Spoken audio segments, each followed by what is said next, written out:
Hello again, everyone. So what are we learning today? In this week's lesson, we'll be learning the movements and the steps for throwing a flying disc, which most of us just call a frisbee. We'll be using the backhand throw. Then we'll practice that skill in a fun game called Flying Ring, which I'll explain later. But first, why? Why are we learning this? We want you to be able to understand the key elements to throw a disc for accuracy and distance, and then to practice using those steps. With this skill, you can play activities like disc golf and ultimate frisbee, and even just playing catch and creating a game outside with your family and your friends can be a fun way to stay active and healthy. And remember, the more skills like this that you learn, the easier it is to stay active and involved in fun activities and adventures for your whole life. So how will you know if you learned it? Well, when we're done with this lesson, you should be able to identify the key steps to throwing a frisbee using the backhand movement pattern. You'll also have a fun game to practice so you can put that skill to the test and see if you could throw using that pattern. But what is the pattern? And what are the steps to throwing a frisbee backhand with the correct form? I'll go demonstrate. We'll see you in one moment. Hello again, everyone. To practice this skill, you'll need something to throw. So after we review these steps, I'll have a short video on how to create this flying ring using just 3 pieces of paper and some tape. I'll also use this frisbee for the demonstration. Again, our goal is to learn the proper backhand technique to throwing a flying disc, aka frisbee. Backhand's just a little bit easier to learn than the forehand throw, which we'll learn at a later time. So let's start with step 1, which is the grip. For the grip, you want to make sure you put your thumb on the top and then curl your other fingers underneath and have kind of a firm grip. Some people prefer to put that pointer finger, that index finger, along the edge or the rim. If we were using the flying ring, thumb goes over the top, other fingers curled underneath, or if you want to use your pointer or index finger. Step 2 is to put your throwing side to the target. Now this is different from the overhand throw where we point our non-throwing side to the target. So step 2, get your throwing side to the target. So I'm throwing with my right hand, so my right shoulder is towards my target. Step 3 is I'm going to point my elbow at the target. Okay, this does a couple of things. It helps remind you to hold your disc parallel to the ground, so it's flat to the ground. Okay, and it also reminds you to have your arm across your body. Step 4 is to step towards the target with your front foot or your throwing side foot. And again, this is different than the overhand or underhand throw where we step with the opposite foot. All right, so we're gonna step with the same side. And then step 5 is actually happening during step 4, and you're gonna extend your arm and flick or snap your wrist as you release while you're pointing to the target. Remember to try to keep it flat or parallel to the ground so it doesn't make big flying turns as it goes. Now let's put it together. Step 1, check your grip, thumb, fingers underneath. I kind of like to have my index finger along the edge here, so I'll do that. Step 2, throwing side towards the target. Step 3 is my elbow is up, right? So I remember to cross my body and to keep that frisbee or disc parallel to the ground. And then step 4 is step, and at the same time we are extending our arm and flicking or snapping the wrist. All right, grip, side, elbow, step, extend, flick. Now we'll try it with the flying ring. Grip. This one I think I like to just have my fingers curled underneath. I like my index finger there. You'll feel it out. Step 2, side of the target.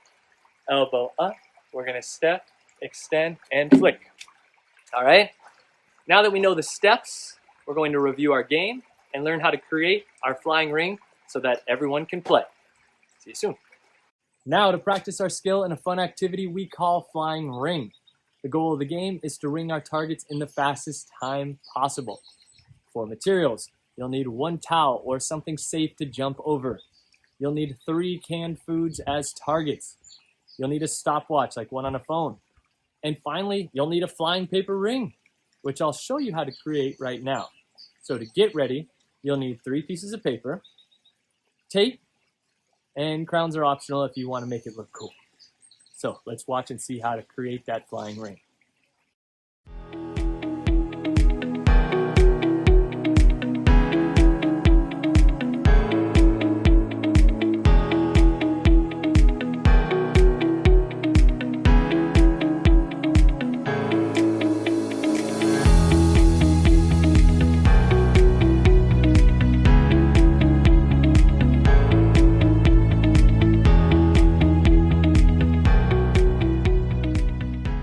setup, first you'll need parent permission.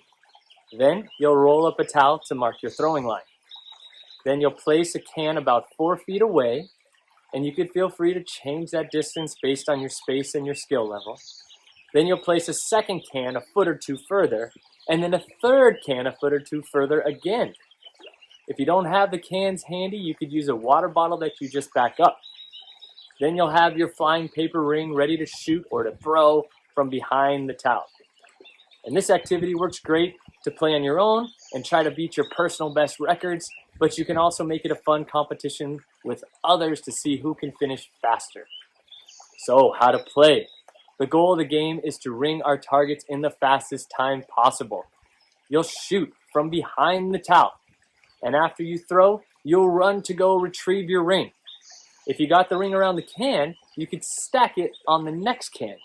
If you don't ring it, just keep trying until you do. Then when you come back, you'll jump over the towel with 2 feet at a time and get ready to throw again.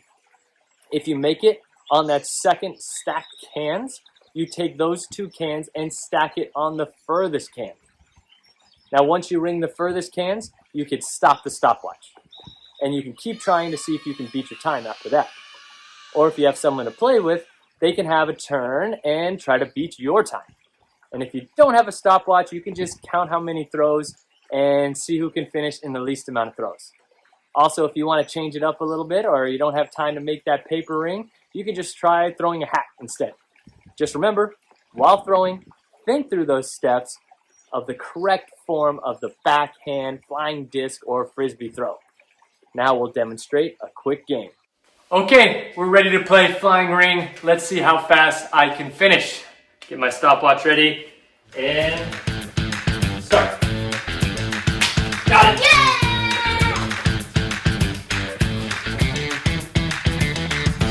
Got it! Yeah!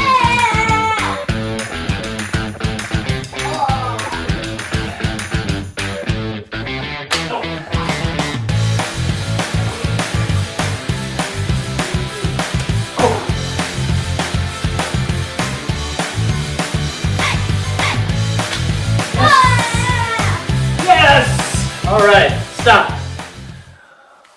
Okay, I finished in 31 seconds, but I kept it kind of close. I think next time I might move it back a little bit.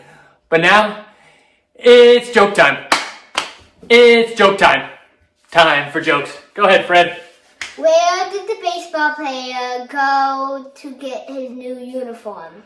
Where do the baseball players go to get their new uniforms? I don't know. Where? New Jersey. New Jersey! All right, guys. Have fun with the game. We'll see you next time. Bye!